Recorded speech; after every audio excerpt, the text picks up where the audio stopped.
नमस्कार, बिहार मिथिला न्यूज में आपका स्वागत है। मैं हूं मनोज। दरभंगा जिलाधिकारी राजीव रौशन ने आज भी प्रेस कॉन्फ्रेंस किया।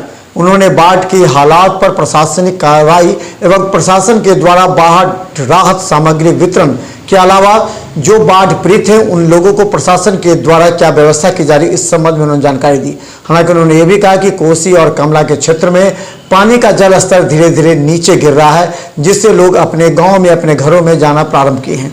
लेकिन जहां तटबंध टूटा वहां की स्थिति बरकरार है, वहां पर बाढ़ राहत पूरी तरह वितरित किया जा रहा है स्थानीय अधिकारियों के द्वारा।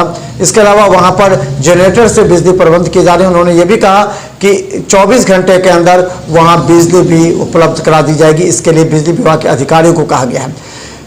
पॉलीथीन सीट सबों के बीच वितरित की गई है। चूरा के अलावा सूखा अनाज भी उन लोगों को दिए जा रहे हैं।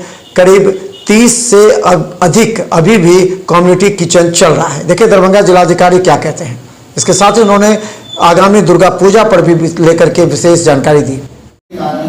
जो 30 तारीख की सुबह पानी का प्रवेश कीरतपुर के 8 पंचायत में और कुशेश्वर स्थान के कुछ पंचायत में पूर्ण रूप से और कुछ में आंशिक रूप से हुआ था। बोराबोराम का और घनश्यामपुर का भी आंशिक एरिया कुछ थोड़ा सा प्रभावित हुआ था। उसमें हम लोग लगातार बाढ़ आपदा राहत का काम कर रहे हैं। जिन लोगों ने ऊंची स्थल पर शरण लिया था उनको पॉलीथीन सीट बांटने का काम किया गया जहां कहीं भी आवश्यकता थी, ताकि उनके जिनके पास छत नहीं है वो बारिश या मौसम के कारण उन पर कोई बुरा असर नहीं पड़े। हम लोगों के द्वारा लगातार आवश्यकता अनुसार हर जगह कम्युनिटी किचन चलाया जा रहा है। फूड पैकेट्स बना करके भेजा जा रहा है और जो सूखा राशन वो भी हम लोग लगातार भेज रहे हैं। जो पानी जहां भी आवश्यकता थी वहां पर चापाकल पीएचईडी विभाग के द्वारा वहां पे गड़वाया गया और टंकी के माध्यम से भी पानी वहां भेजने का काम किया गया है।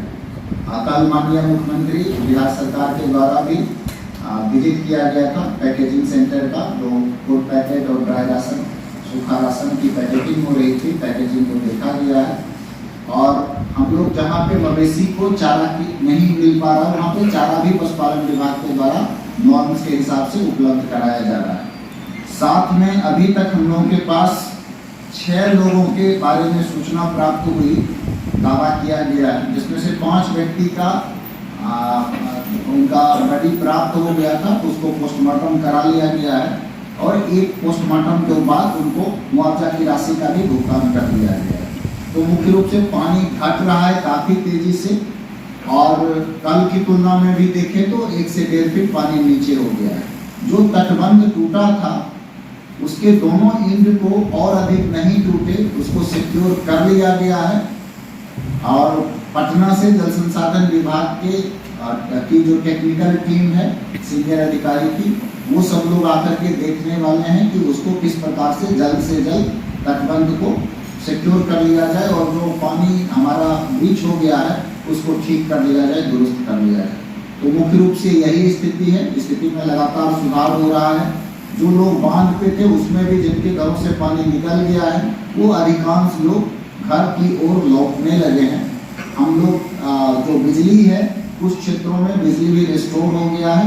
जो बचा हुआ क्षेत्र है उसमें भी बिजली को हम लोग रिस्टोर करने का भी काम कर रहे हैं।